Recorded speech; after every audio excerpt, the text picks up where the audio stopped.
Okay, so let's discuss the amplitude modulation fundamentals.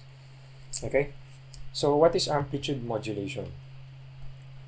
So AM is the modulation process by which an information signal or yung modulating signal is transmitted by modulating the amplitude of the carrier signal.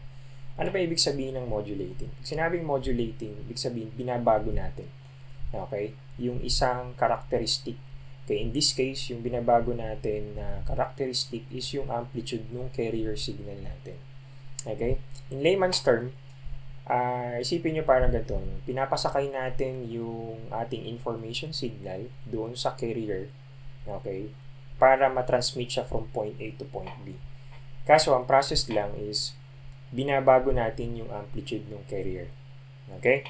Kaya yung result, kung mapapansin natin dito sa pangatlong figure, yung amplitude is in accordance with the amplitude ng modulating signal natin or yung information signal. Okay? And mapapansin natin dito yung frequency ng carrier natin during the process is constant. Okay? Kasi nga, ang binabago lang natin dito, yung amplitude, hindi yung frequency. Pag yung frequency naman yung binabago natin, frequency modulation naman yun, FM naman yun. Okay? Susunod na topic yun. Okay? So, the carrier's frequency remains constant during the modulation process, but its amplitude varies in accordance with the modulating signal. An increase in the amplitude of the modulating signal causes the amplitude of the carrier also to increase. Okay? Both the positive and the negative peaks of the carrier wave vary with the modulating signal. Okay? So, pag tumataas yung amplitude ng modulating signal, yung AM signal natin, tataas din yung amplitude. Okay? Pag bababa, bababa din yung amplitude ng AM signal. Okay? So, using trigonometric function, pwede natin i-represent yung sine wave carrier with a simple mathematical expression. So, VC, small vc represents the instantaneous value of the carrier sine wave voltage at some specific time in the cycle. So, capital VC, ito naman yung peak amplitude ng carrier signal. Okay? So, sine 2 pi FC. FC is the frequency of the carrier. T. Okay? So, same thing for modulating signal o yung information signal natin. Okay, VM, yun yung instantaneous value of the information signal. VM, yung capital V, peak amplitude of the information signal. Okay, sine 2 pi FM, frequency of the modulating signal, times T. Okay? So, another representation ng AM signal, the modulating signal uses the peak value of the carrier rather than the zero as its reference point. Okay? The envelope, okay? Ang envelope, ito yung pinaka-outline nung ating AM signal natin. Ito, sa baba. Yan. Ito yung tinatawag na envelope. Of the modulating signal varies above and below the peak carrier amplitude. Okay, rule of thumb sa AM, para maiwasan natin yung distortion, okay, kailangan yung amplitude ng modulating signal must be less than the amplitude of the carrier signal. Okay? Kasi pag nag-greater than yan, magkakaroon ng tinatawag na overmodulation. Okay? Magdi-distort yun pagdating sa receiver. Okay? So, para maiwasan natin yun, kailangan dun pa lang sa modulation process sa beginning ng stage, dapat mas mababa na yung amplitude ng modulating signal kaysa sa carrier signal. Okay?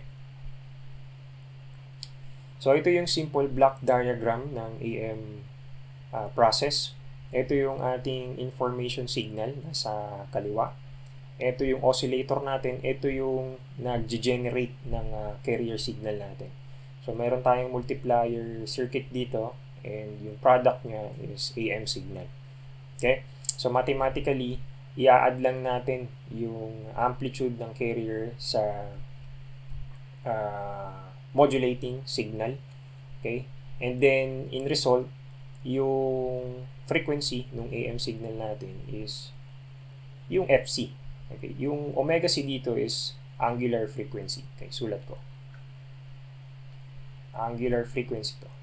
angular frequency ng carrier signal. So, ito ay equal sa 2 okay, pi fc. Okay. So, fc, ito yung frequency ng carrier signal natin. Which is ito. Itong kulay blue na part na to. Okay. Ito yung frequency ng carrier signal natin. So, ito yung AM signal natin. Okay. So, this is the general equation for the AM signal. So, yung VAM of T, ito yung nanggaling dito sa block diagram. Itong AM equation. So, VC plus EM sin omega CT. Yung EM natin, papalitan lang natin ito nung VM sin omega MT. Okay? And by applying a little trigonometry, I think sum and difference yata ito ng trigonometric identities, ma-derive nyo itong equation na to. Okay? So, itong equation na to, kailangan nyo itong i-familiarize hanggang mag-board exam kayo. Okay? Of course, hindi naman ito ibibigay sa board exam, kaya dapat familiarize nyo na yung sarili nyo dito sa equation na to. Okay? So, next parameter na di-discuss natin is called the modulation index. Okay, napaka-importante nito sa AM. So, as stated previously, for undistorted AM to occur, the modulation or the modulating signal voltage VM must be less than the carrier voltage VC. Therefore, the relationship between the amplitude of the modulating signal and the amplitude of the carrier signal is very important. Yung relationship na yon is called the modulation index. And it is defined as the ratio of VM, yung peak amplitude ng modulating signal, okay, divided by the peak amplitude of the carrier signal. Okay? So, in terms of envelope naman, Vmax minus Vmin divided by Vmax plus Vmin. Okay, pakita ko sa inyo kung ano yung Vmax tsaka yung Vmin. Ayan. Ito yung signal ng ating AM. Okay. Yung Vmax is measured from the zero reference point, okay, papunta doon sa pinaka-peak nung AM signal natin. Okay? So, Vmin naman, from zero reference point hanggang doon sa pinaka-minimum amplitude nung AM natin. Itong part na to. Okay? So, familiarize nyo rin yung sarili nyo dito sa mga formulas na to. Okay? Pati to. Okay? So, there are three cases ng modulation index. Okay, number 1, pagka yung M is less than 1, ito yung tinatawag na undermodulation. Okay, ito yung itsura ng ating AM signal natin. Medyo malaki yung gap dito sa part ng zero reference point. Okay? So, hindi natin gusto yan. Kaya ang gusto natin, ito, 100% modulation. Exactly equal to 1. But, in reality, hindi naman talaga ito nangyayari. No? Sometimes may imperfection sa AM process or dun sa AM transmission, kaya hindi natin ito nasusunod. But as much as possible, dapat closest to 100% modulation para ma-preserve yung 100% fidelity. Okay? Dun sa receiver. And ito yung pinaka-ayaw natin, over-modulation. Okay? Pagka yung modulation index is greater than 1. Okay, nagkakaroon ng distortion. Okay, yung some of the information dito sa part na to nawawala na. Dito sa undermodulation medyo tolerable pa, no? Okay, nape-preserve pa din kahit paano yung information.